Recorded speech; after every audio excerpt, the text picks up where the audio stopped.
Hi, I'm Laura. And I'm Steve. We are a recently retired couple who loves to travel. And so we flew.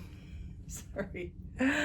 So we were so excited to go to Rome that we dropped our bags off at our hotel and climbed the Spanish Steps almost immediately and began our explorations of Rome. There's so much to see and experience that we couldn't begin to cover it in a video, but we had a few favorites and some tips. At the top of the Spanish Steps was the Borghese Chapel that contains a statue of the Pieta, Christ being taken down from the cross by his disciples, and Mary his mother and Mary Magdalene. And I found that to be especially moving. It was beautiful. We also visited the Baths of Diocletian. We are not Roman. We don't say these words very well. But anyway, we went and visited the Roman baths, which were fascinating. And as we were walking through them to leave, after seeing them all, we saw that there's kind of in an off room, that there was a special exhibit by a sculptor named Tony Craig. And we were getting tired and ready for a break, but we decided to go ahead and just poke our nose in and see what it looked like. And I'm so glad we did. His statues were amazing, and they were being next to all this really old stuff. It was just absolutely stunning. There's no words for it. So we're going to go ahead and just show you some of our favorite pieces. Most of the tourist sites are very crowded, but the baths were not, and very close to the baths across the street was the National Roman Museum, which was tremendous and has a lot of valuable Roman artifacts to see. And absolutely worth the visit. We also visited several churches, and which all have amazing artwork. This statue of Pope Pius IX in the Basilica of St. Mary Major was a favorite of ours. We don't know much about him, but the look on his face is what caught our attention. Each church seemed to hold a religious relic of some significance, such as a hand or a part of a body that didn't decay, that people would come and visit as part of their pilgrimage. Many of them had golden crucifixes and just costly religious talismans that were absolutely stunning to go see. It seems like all the churches in Rome are mini museums with amazing works of art that include the walls, the ceilings, the floors. Some are statues, some are paintings, some are stained glass. Some of the churches do charge entrance fees, but it's usually nominal, unless it's one of the major duomos or cathedrals, and you can usually get in without waiting in line, and the price is well worth what you can see. Yes, and of course you can't go to Italy without getting gelato and seeing lots of fountains, not just the famous ones. We saw many other must-sees in Rome, but rather than go through each one, we thought it might be useful to tell you what we wished we did differently or what we think we did right. So we'll start with the Colosseum. For this one, we booked tickets for an underground tour of the Colosseum. Highly recommend it. It was amazing. First of all, it's a much smaller group. We were able to skip the line, and we had a guide, which having a guide was so useful. They told us about the elevators, how they would raise the animals up to the Colosseum floor and the gladiators up to the floor, and just more about how the mechanics of the Colosseum worked, as well as some of the history of it. We weren't shoulder to shoulder with a bunch of people. I think our group had maybe 20 people in it, and it was really worthwhile to pay for that tour. And across the street is the Roman Forum, which is a huge palace on top of a hill where the two brothers that are said to have been raised by wolves were raised. And it's just a really nice, pleasant place to walk through. It's beautiful to walk down that main road at the Forum and just imagine what it was like back in the day when people from all over the world would come to visit Rome for the first time and see all the magnificent buildings that lined the streets. The Vatican is another just amazing place to visit. However, we wish we'd done it a little bit differently. We didn't book our tickets until we were in Rome. And I think if you're planning on a trip to Rome, book your tickets a month or two before you even get there. Maybe as soon as you know you were going to go. Yeah, and probably book the first tour of the day. We got there near the end of the day The Vatican Museum was absolutely stunning and beautiful, but it was so crowded and we felt rushed through because we had to get into the Sistine Chapel by a certain time. Otherwise, I don't know, they were locking the doors or whatever.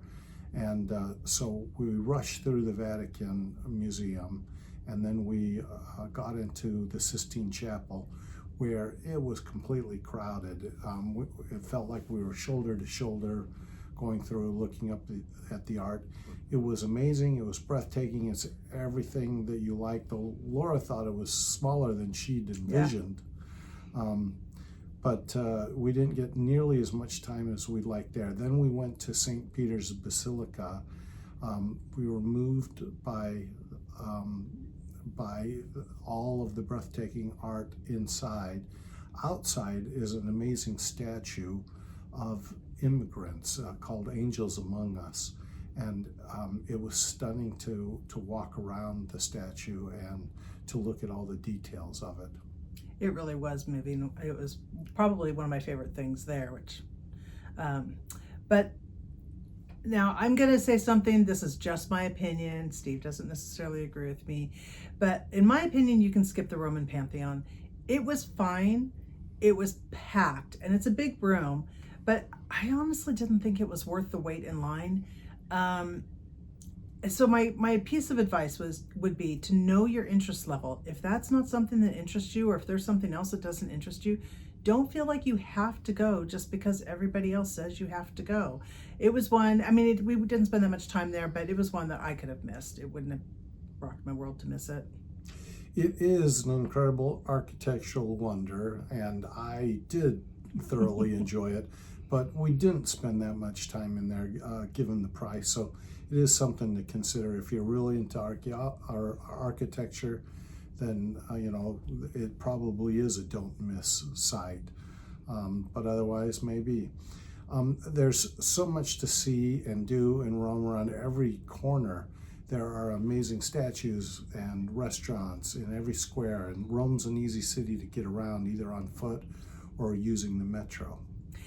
And talking about getting around, we use public transit for pretty much everything that we did in Rome. We found it very easy to use.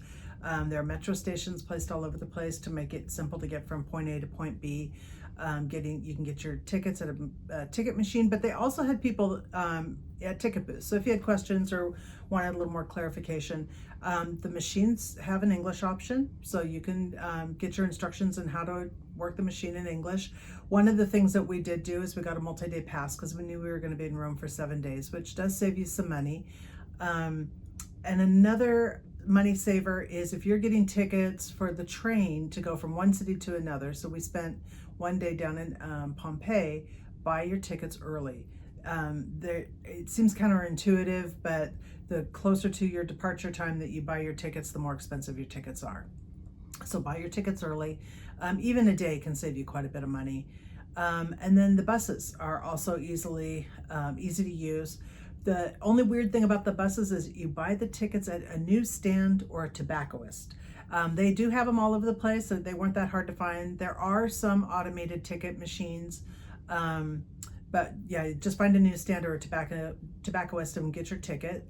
But remember to validate your physical tickets before you get on a train or a bus. If you don't, there is a hefty fine if one of their transportation police or whatever they're called come on. They do check the tickets, and we did have that happen once, but we'd validated, so we were okay. And this seemed to be true everywhere we went in Italy, not just in Rome. And the other nice thing about the bus tickets is they're good for about 100 minutes. So you don't have to buy a bus ticket for every single leg of the trip. As long as you're doing that travel within that 100 minutes, you're fine. The hotel concierge gave us recommendations on restaurants that were useful. Don't be afraid to ask people and go off of the beaten path. Don't stay and go where all the tourists go. I think sometimes the food is more expensive and the quality is a little bit less, you know, right at the square, right across the street from some site that you've just seen. The staff gave us recommendations for restaurants, which was nice because there were so many to choose from. Also talked to other guests. We got some recommendations from guests after we overheard a conversation, or we talked to somebody at a restaurant and they'd tell us about another amazing restaurant they went to. The hotel that we stayed in was right in the heart of Rome, right near the Spanish Steps. It was not a name brand American hotel. It had a lot of character. The elevator was very small, though. It was difficult to both get in and put our bags in. But it had an elevator. But it did. So we were have. happy with that. Sometimes they don't have air conditioning. This one didn't have air conditioning, but we went in April, so we went at the right time of the year. So it was charming. The staff was delightful. They served a breakfast every day that was great. So we definitely recommend not staying in American hotels if you can. Another tip, of course, I mean, Italy is known for their food, so try some new foods. Try some things that are a little bit different, even if it's like an old standby, maybe a different version. So the best pizza I had while I was in Rome had a fried egg on top, and it was absolutely amazing. I kept trying to remember where I found it because I would have gone back to get it again. We also tried an appetizer that was a deep fried squash blossom, and it had some sort of cheese inside of it, and it was really good. So try some things that are different, maybe a little outside your comfort zone. You can definitely ask the people around you. They'll tell you, whatever they're eating. That's how we found the squash blossoms, is people next to us were having them and they looked good. So yeah, don't be shy about talking to your table neighbors and getting some recommendations from them as well. There are interesting squares and piazzas all throughout the city, and it's worth going. Anytime you're looking on the map and there's an open spot, it's worth going to, because there's usually a fountain in the middle, or some interesting architecture. So that's worth seeing. Yes. Vittoriano is a place well worth it. It's more modern. It has the Tomb to the Unknown Soldier. It has a soldier that is guarding it day and night. It's beautiful architecture. It looks like ancient columns, but it's modern design. But it's high. There's beautiful views at the top. That's well worth a climb. The pictures that you can take of the Colosseum from there are just stunning and amazing. So that's worth going to. And we just walking around. Rome is made for walking. That was what our concierge, our hotel person, told us. He said, "Oh, don't take the metro. You want to walk." But take time to walk. And we walked along the river and just viewed the interesting architecture. The bridges are beautiful. And so we just walked along, looked at the bridges, wandered into anything that looked interesting. But just give yourself some time to do that. And I think that's part of our recommendations. Anytime you travel, is don't book yourself so much that you don't have time to just wander and enjoy the city that you're in. And I think that wraps up Rome.